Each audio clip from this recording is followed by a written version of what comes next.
आओ बहू आओ, अपने ससुराल में आओ। जी माँ जी, पर मेरे दहेज का सामान बाहर ट्रक में है, आप मेरे कमरे में रखवा दीजिए।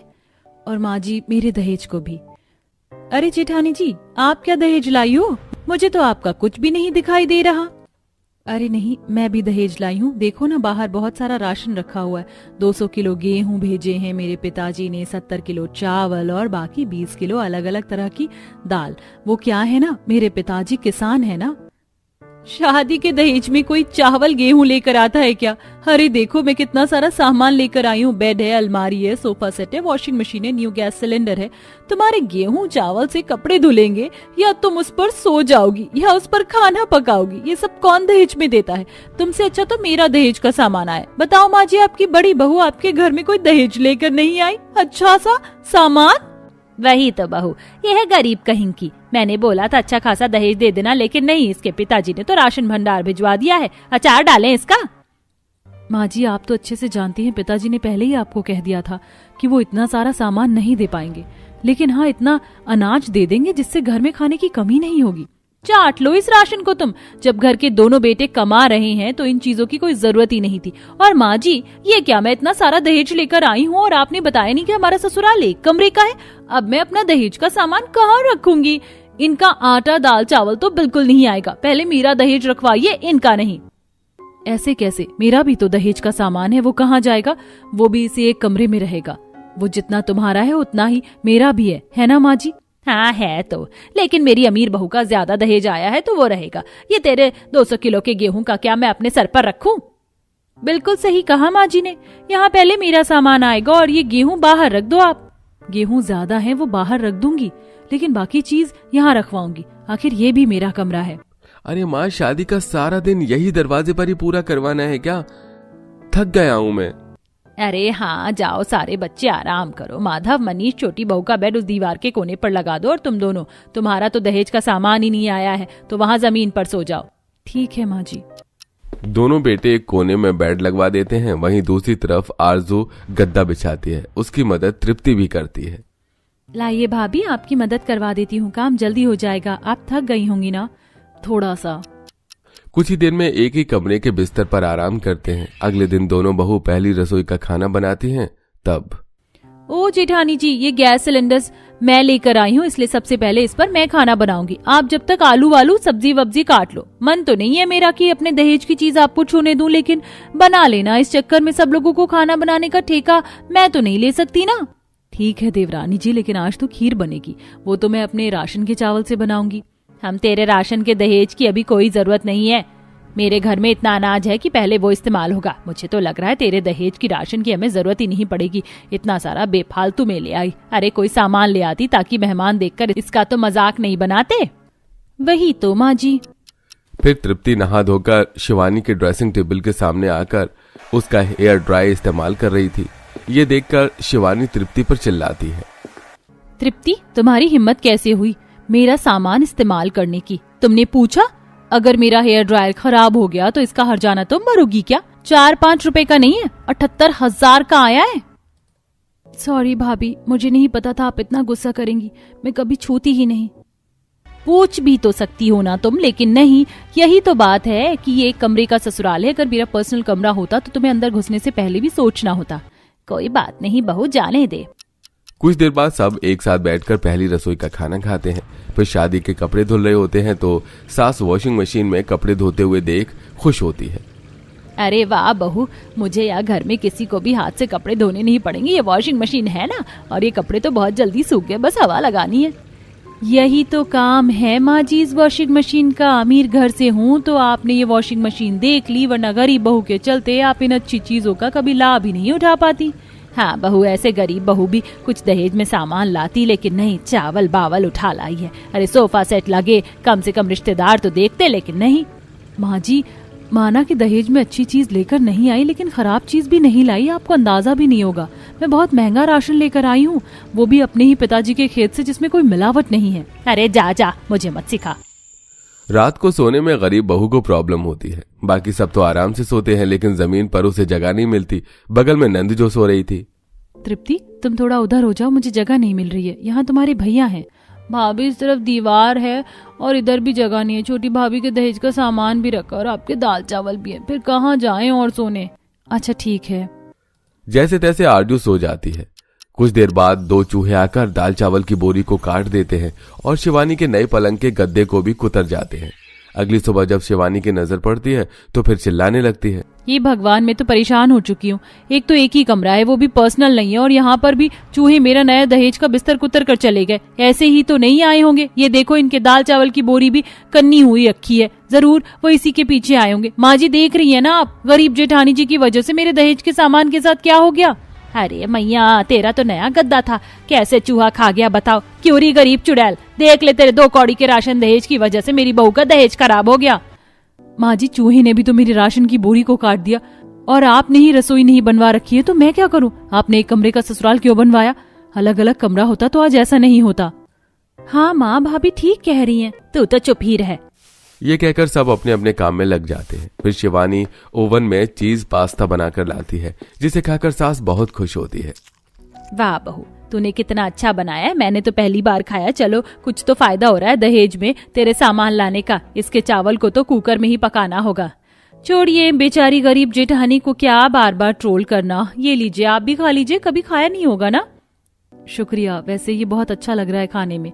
अच्छा तो लगेगा ही, मैंने ओवन में जो बनाया है।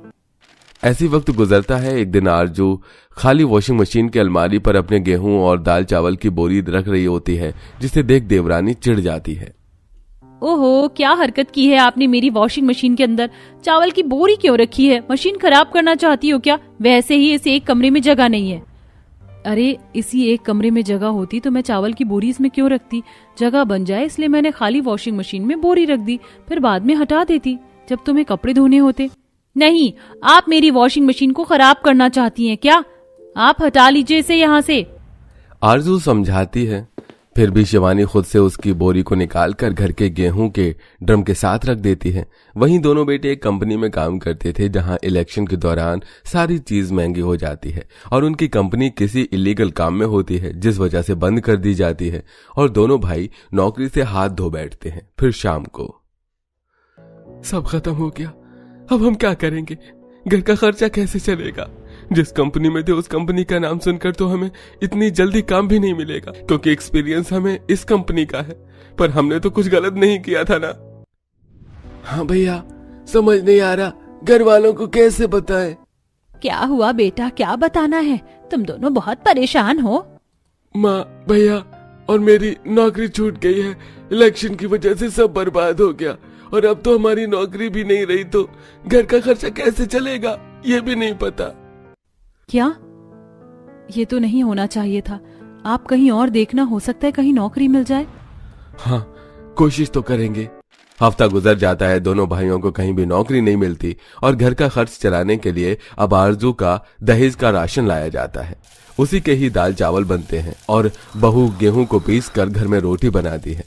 जब एक दिन शिवानी फिर से अपने दहेज के सामान पर इतरा रही होती है, तब नंद, बस करो भाभी, बड़ी भाभी को आप कितना सुनाओगी। अरे उन्होंने यहाँ पर अपने 2 चावल की बोरी ही तो रखी थी, बाकी उनका सारा सामान बाहर है। अब तो शर्म कर लीजिए, घर में खाने पीने को कुछ नहीं है, हर तरफ महंगाई हो रही है।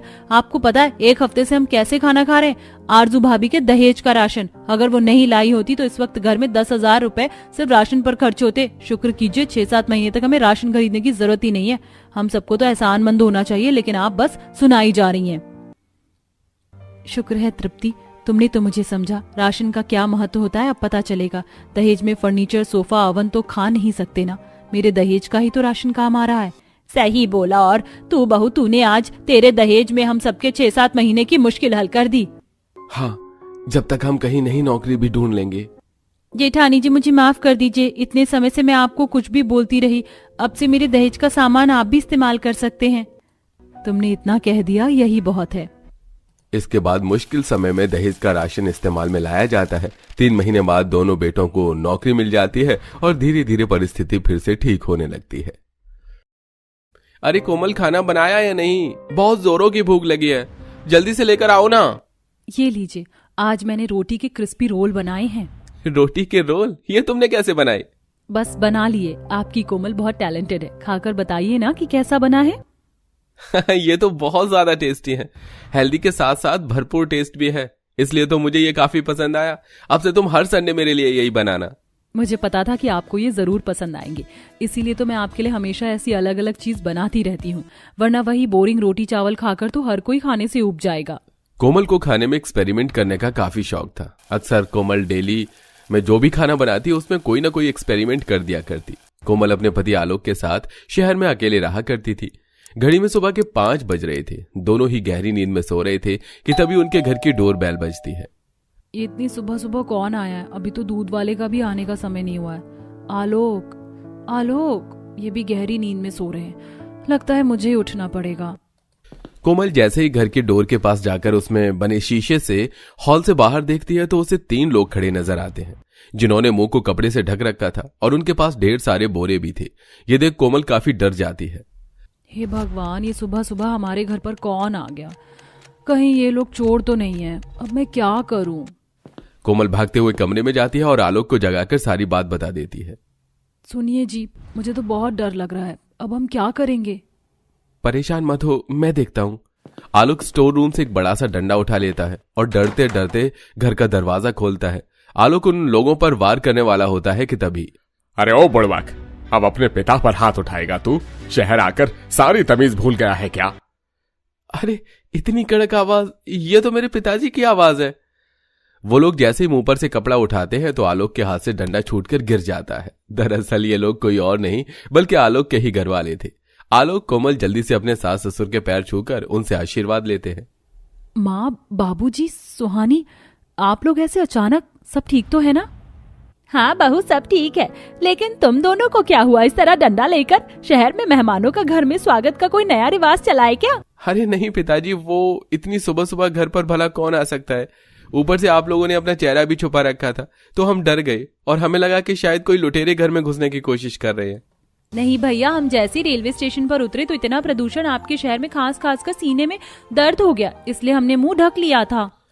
अब सभी घर के अंदर आते हैं। कोमल जल्दी से कपड़े बदलकर अपने सास ससुर और नंद के लिए शहरी नाश्ता बनाती है, जिसे देख, अरे बहू, तूने ये क्या बना दिया? ये क्या लेकर आई है तू नाश्ते में?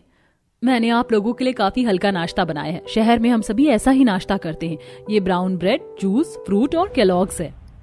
ये शहरी नाश्ता हम लोग नहीं पचा सकते हैं। हमें तो अपने गांव का देसी खाना ही चाहिए। एक काम कर, तू गर्मा गर्म चावल और साथ में दाल और आलू का चोखा बना ले।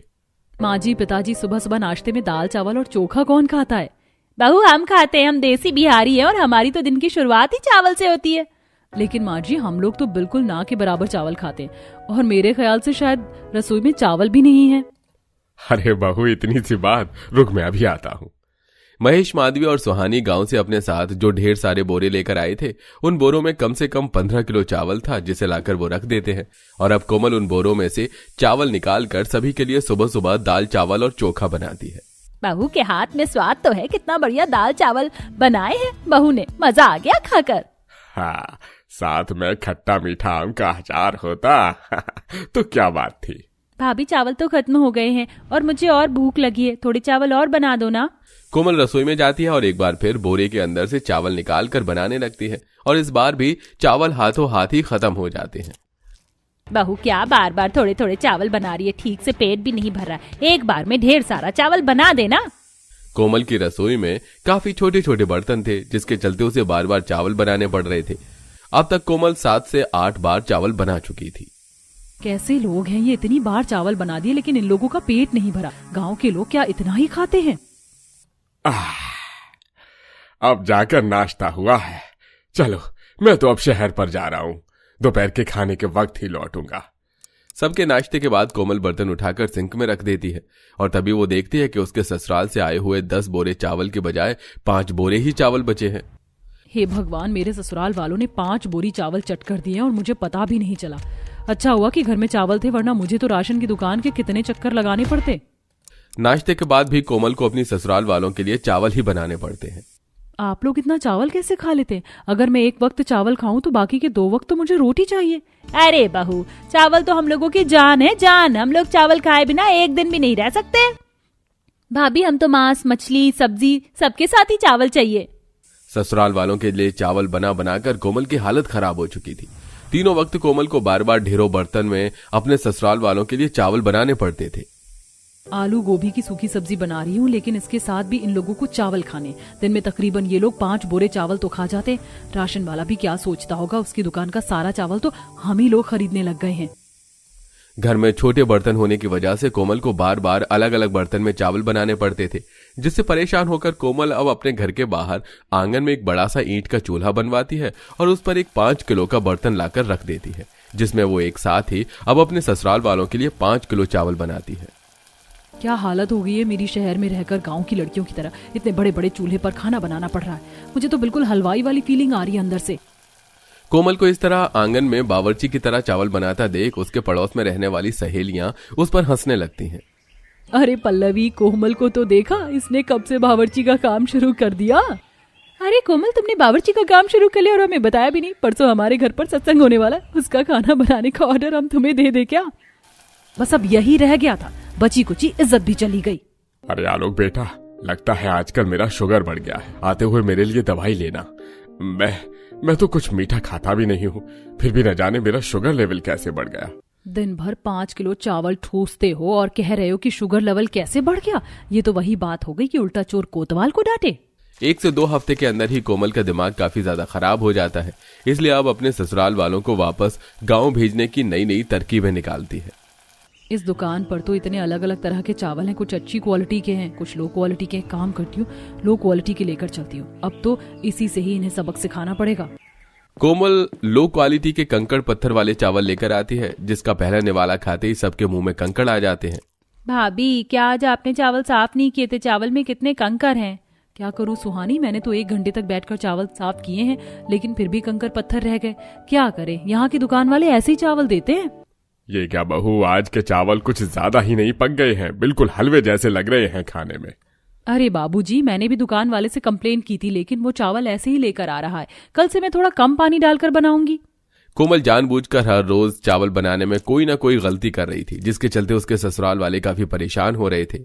इन चावलों में तो कुछ स्वाद भी नहीं आ रहा, मेरा तो जी सा उठ गया इन चावलों पर से। मैं भी कब से यही कह रही हूँ, आप लोग जो गाँव से चावल लेकर आए थे वो भी कब के खत्म हो गए। अब क्या करें? बिना चावल के इन तीनों का ही गुजारा काफी ज्यादा मुश्किल से हो रहा था, जिसके चलते अब वो सब 3 हफ्तों में ही वापस गांव जाने के लिए टिकट निकलवा लेते हैं। अरे पिताजी, आप तो 2-3 महीने के लिए आए थे, तो इतनी जल्दी क्यों जा रहे हैं? अरे नहीं बेटा, अब शहर से जी भर गया है, और ऊपर से यहाँ के चावल। अगर 4 दिन और रहे ना तो बिना खाए तो हम लोग देवी मैया को प्यारे हो जाएंगे। अब अगले साल ही आएंगे हम। चलो, आखिरकार छुटकारा तो मिला मुझे, थैंक गॉड। अब तो मैं साल भर तक चावल नहीं बनाऊंगी। कोमल के गांव से आए ससुराल वाले वापस चले जाते हैं और अब कोमल भी अपने ससुराल में सुकून की सांस लेती है और पहले की तरह ही नॉर्मल रोटी सब्जी बनाती है और अपने पति के साथ हंसी खुशी जिंदगी जीती है।